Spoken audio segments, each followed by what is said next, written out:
Warahmatullahi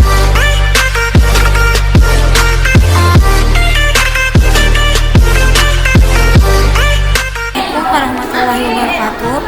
Di sini saya akan mempresentasikan tentang mitos hutan Kranepa sebagai kearifan lokal di Desa Betio. Di daftar isi terdapat kata pengantar. Daftar isi tersebut pendahuluan, latar belakang, rumusan masalah, tujuan penelitian, manfaat penelitian, pembahasan, dan penutup. Di pendahuluan terdapat latar belakang, rumusan masalah, tujuan penelitian, dan manfaat penelitian.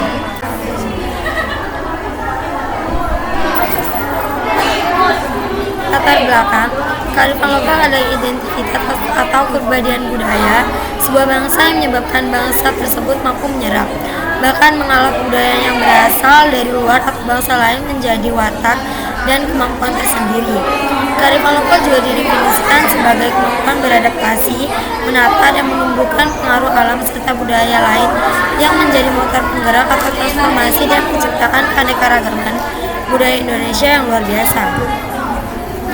Hutan Kranepa adalah hutan Kranepa yang merupakan tempat binatang membabat alas Pulau Madura pertama kali pada abad 12 sampai 9 Dorogong sendiri sebenarnya seorang pendatang yang mendirikan kerajaan pertama di Madura. Kerajaan yang pertama kali didirikannya tersebut kemudian diwariskan kepada putranya bernama Raden Sugoro. Setelah watak putra Bindorogo ini dimakamkan dengan penanda atau nisan berupa kayu pohon di tengah hutan. Mitos adalah cerita suatu bangsa tentang dewan dan pahlawan zaman dulu yang mengandung penafsiran tentang asal usul semesta, alam, manusia, dan bangsa itu sendiri yang mengandung arti mendalam yang diungkapkan dengan cara gaib. Alasan saya mengambil judul ini karena hutan Kranepa salah satu kearifan lokal yang paling terkenal di Desa Betio, sehingga saya memilih mitos hutan Kranepa ini sebagai kajian saya. Rumusan masalah. Bagaimana mitos hutan Kranepa di Desa Betio? Apakah mitos hutan Kranepa termasuk kearifan lokal di Desa Betio? Tujuan penelitian saya untuk mengetahui bagaimana terjadinya mitos hutan Kranepa di Desa Betio. Yang kedua, untuk mengetahui apakah mitos hutan Kranepa tersebut kearifan lokal di Desa Betio.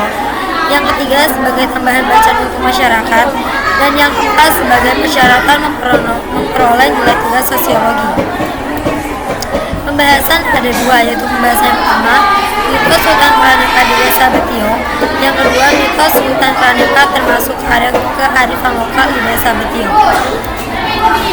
Mitos hutan Kranepa di Desa Betio. Mitos hutan Kranepa bermula dari adanya cerita Raden Sugoro saat bertahan hidup bersama ibu kandungnya Dewi Ratna Rorogung akibat diusir Maharaja Kerajaan Medang Prabu Sang Yang Tunggal di hutan Kranepa. Konon Sang Prabu Sang Yang Tunggal mengutus orang kepercayaan Patih Prangbulan mengusir ke hutan untuk membunuh putri mahkotanya Dewi Ratna Rorogung yang sedang hamil tanpa seorang laki-laki. Perintah Prabu Sang Yang Tunggal dilaksanakan, namun saat leher Sang Dewi hendak dipenggal, pusaka padanya tiba-tiba termental. Patih Pranggung pun berpikir bahwa Sang Dewi tidak bersalah dan berbalik sikap melindunginya. Patih Pranggulang membelot dari Prabu Sang Yang Tunggal, kemudian membawa kabur Sang Dewi ke beberapa tempat pemukiman gunung dan alas hutan hingga Sang Dewi melahirkan anak laki-laki yang diberi nama Raden Sugoro. Pertemuan tak berlangsung lama. Sang Prabu kembali ke kota kerajaannya untuk menghadapi musuh Cina. Tempat bermukim Raden Sugoro di hutan dipenuhi dengan hewan kera. Kera ini tidak memangsa dan mudah dijinakkan. Tempat pemukiman Raden Sugoro kini jadi wisata hutan Kranepa. Hal yang bisa diambil dari mitos hutan Kranepa dengan cerita di atas, saya sudah tahu tentang pendalamannya hutan Kranepa dan sejarah Raden Sugoro dengan ibunya yaitu Dewi Ratna Rorogung akibat diusir Maharaja Kerajaan Medang Prabu Sang Yang Tunggal di hutan Kranepa. Dan nyatanya dari sejarah hutan Kranepa dan Raden Sugoro dengan ibunya yang bernama Dewi Ratna Rorogung sedikit banyaknya juga ada cerita mitos dan cerita faktanya. Mitos hutan Kanepa termasuk kearifan lokal di Desa Betio. Ciri-ciri kearifan lokal, karakteristik kearifan lokal, fungsi kearifan lokal, dan bentuk kearifan lokal. Ciri-ciri kearifan lokal: mampu bertahan di tengah gempuran budaya luar yang semakin masif. Yang kedua, memiliki kemampuan menyediakan sesuatu untuk memenuhi kebutuhan unsur-unsur dari budaya luar. Mempunyai kemampuan pengambungan atau pembaruan terhadap unsur budaya luar ke dalam budaya asli. Mempunyai kemampuan untuk mengendalikan memberi arah pada perkembangan budaya. Karakteristik kearifan lokal: harus mengambungkan pengetahuan kebajikan yang mengajarkan orang tentang etika dan nilai-nilai moral. Kearifan lokal harus mengajar orang untuk mencintai alam, bukan untuk menghancurkannya. Kearifan lokal harus berasal dari anggota komunitas yang lebih tua.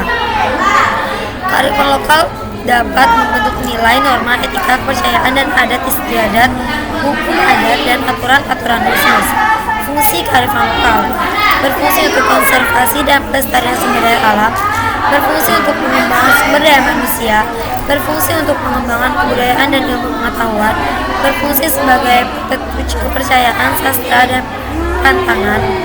Bermakna sosial, misalnya upacara integrasi komunal atau kekerabatan, dan pada upacara pertanian.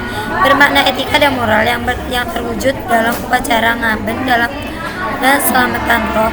Bermakna politik atau hubungan kekuasaan, kontraklain, dan seterusnya.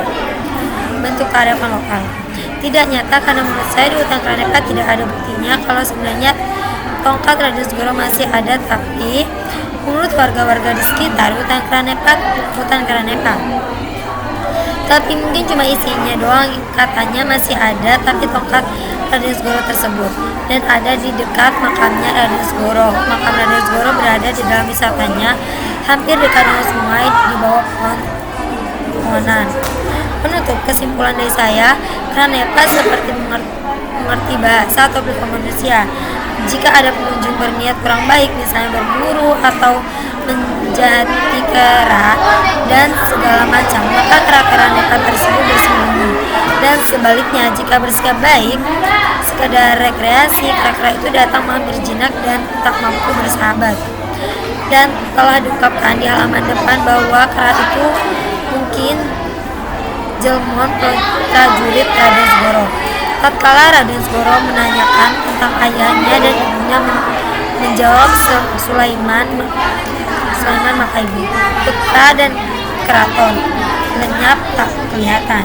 Saran, jadi dengan adanya makalah yang saya bangun ini, semestinya memiliki banyak kekurangan seperti pembahasan terlalu sempit dan referensi.